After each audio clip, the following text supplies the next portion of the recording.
This morning on my Politics Done Right morning show, after all the technical problems that we had a great show. But there's one caller that touched me, and it was a short call. And let me tell you why it touched me. Because of this. I think this caller was a right winger, likely a Trump supporter, but and he called believing that he was going to castigate me, likely as maybe an elitist progressive who just thought I just understood or I wanted to dictate what should be right for other people. That is he didn't quite say that, but the tonality and the direction of his statement led me to believe that. So what I want to do before I further the narrative, I want you to listen to the conversation and then let's take it on the other side, because there's a lot that I want to see. And I want to, part of what I want to talk about is I want to commend the caller, and I'll explain why on the other side. All right, let's go to Jim. Come on in, Jim. Am I on? Yes, sir. Hello? All right. Good morning, Egberto. How are you doing today? I'm doing fine. Talk to me, brother Jim. Okay. Earlier this morning, you said, most people don't know their best interest. We got to make them see what their best interest is. And yes, I did say that. I don't think you understand is that many people have different interests, and not all of our interests are the same. I agree. And our votes, we vote for. I agree. Our votes depend on what our separate interests and what we need or want. Like if Democrats. Sir, I agree with you 100%. I agree with you 100%. I think maybe you misunderstood, and maybe I wasn't clear in what I meant by making some people know their interests. It is never going to be your interest to inject a bacteria into your body, and it will never be in my interest to inject a bacteria into my body. We all have common interests, irrespective of our ideologies, irrespective of our prejudices, etc. Won't you agree with that, sir? Yeah, I can agree with that. And those are the interests I'm talking about. I'm not talking about ideological interests like religion. I'm not talking about any of that. I really don't care about any of those things. What I do care about, is there anything else, sir? Yeah, nah, I'm good, man. But thank you for calling. You have a wonderful day, sir. Now, it was clear to me, experiencing all the calls that I get, within the first sentence, I can tell, even if they try to cloak what they're going to say, whether the caller that I'm getting is from the right, the left, or from whatever direction, I can usually get that at the first time. And this guy was coming to give me a piece of his mind, because he thought that I would represent an absolute defense of everything that is that I think that I likely believe the right fails at, which is not the case at all. I have a friend that I've always told, a friend on the right, is anytime he comes up with a good idea on the right, I'll steal it, make it progressive, and turn it into my idea. It's a joke, but I mean, that is where I'm going with this. So when he started to talk, I mean, I understood where he was going.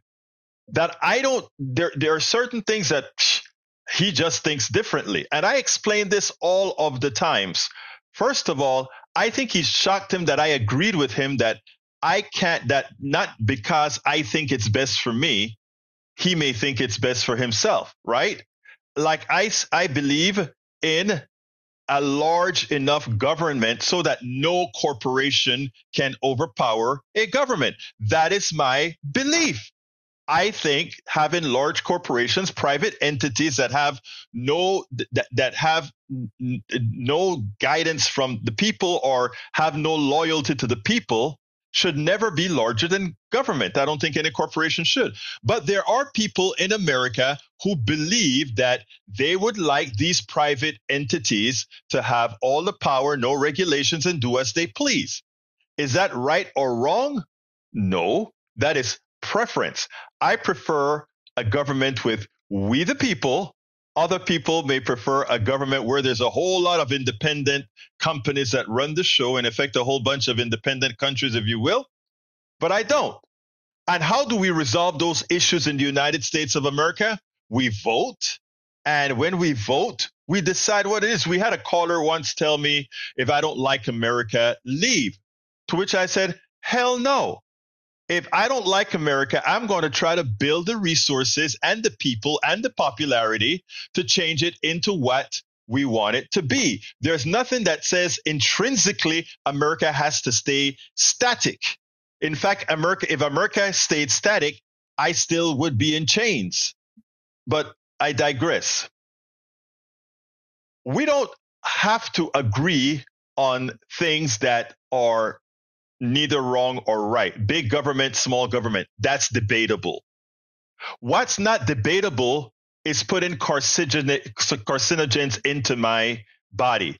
What isn't debatable is throwing a whole lot of sulfur dioxide and nitric acids, etc., nitric fumes into the atmosphere that affects all of us and sickens all of us. That is not up for debate. What's not up for debate is giving us poisonous food or not having the regulations to prevent corporations from sticking you with poisonous food and poisonous vegetables or giving you products that harm. Those things are not debatable. So when when Jim says I can't know what's best for him, I can't know what's best for him with regards to a religion. I can't know what's best for him with small government or big government.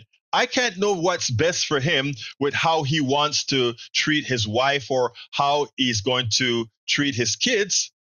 But I do know what's best for him with regards to poisoning himself, with regards to sickening himself, with regards to him having policies that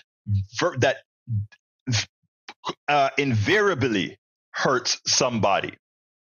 And when we can reach that commonality and separate that which divides the things that are common to all of us, where your freedom affects mine, and the things that we can say, well, that's your business, you do it your way, I'll do it my way. So when I talk about helping others understand your best interests, I am talking about telling the truth, not allowing liars to have them make bad decisions that then affects both themselves and ourselves. And that is what the Trump administration is patently doing right now. And that is having a lot of people believe that things are good for them that aren't. In other words, they think they're voting in their own interests, but there are a lot of things that they're voting for that is against their interests if they really realized what the liar in chief, the thug in chief was really doing. So thank you, Jim, first of all, for actually having the conversation.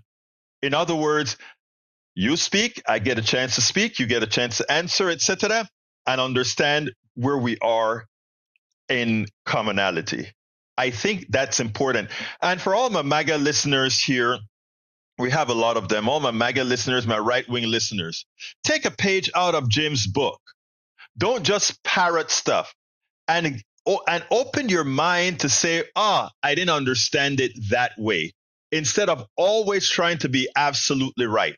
If somebody on the right tells me something that I find, I've got to change my opinion, I have no problem doing so, because a real honest, moral person is someone who can say, I've been enlightened, I've been educated, and I will move on that which educated me.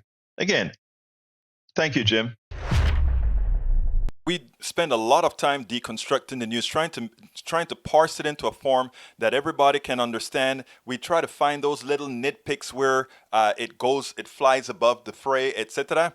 If you really like these videos that we do, I want to ask a big favor. Please go ahead. Number one, subscribe to our channel, and number two, please join if you can. Thank you so kindly for watching. Keep watching. Please remember to share. We must populate the entire internet with our progressive message, a message that we know is what most Americans say that they want. So help us, please join.